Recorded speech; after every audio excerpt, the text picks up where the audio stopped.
We live in an age of ever-increasing action hero equality. While almost every movie now seems to star some sort of badass babe, that really wasn't always the case. Shocker, I know. I'm Whitney Van Laningham, and I promise that I'm definitely a feminist. Just want to make that clear because I want to talk to you guys about a bunch of shitty women that I really hate. Here's a list of the weakest female leads you love to hate watch. Number 5, Ann Darrow's from King Kong. Okay, granted, it was the 1930s, and women had barely just secured the right to vote, but Fay Wray's depiction of Ann Darrow's was totally pathetic. She spends the entire movie terrified of King Kong, expecting Jack Driscoll to just rescue her. She's also kind of ungrateful. Kong saves her from no less than 3 dinosaurs, and she's still afraid of him. That's so rude. She could have at least been like, "Thanks for saving me from that T-Rex, dude. That was really thoughtful of you." But she doesn't. I bet she doesn't write thank you notes either. Number 4, Mary Goodnight from The Man with the Golden Gun. Look, I get it.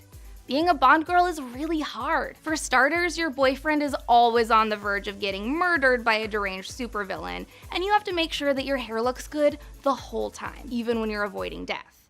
But Mary Goodnight truly takes the cake as the dumbest main squeeze that Bond has ever boned.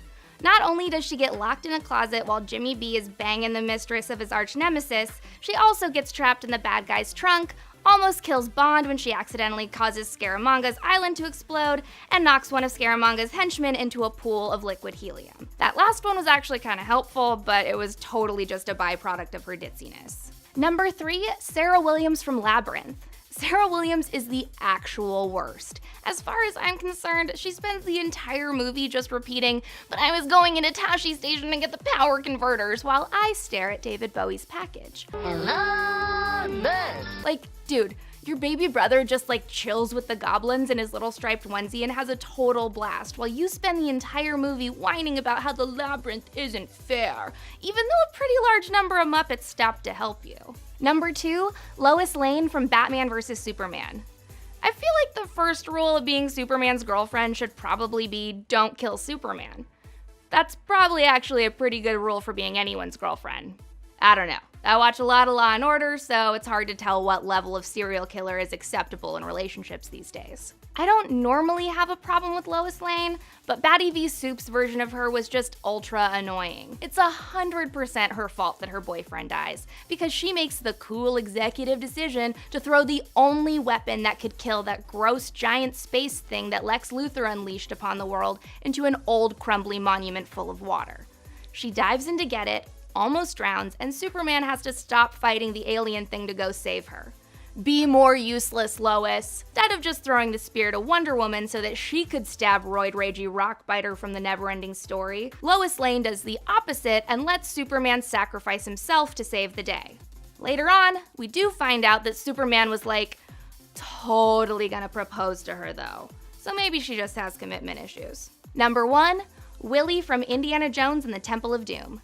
Willie is my favorite shitty female lead of all time, and I will never stop loving her as long as I live. She's just so fun to impersonate every time I see a cockroach, every time I don't want to eat something that looks weird at dinner, and every time the Kali-Ma's trying to rip my boyfriend's heart out of his chest and drop me into a fire pit.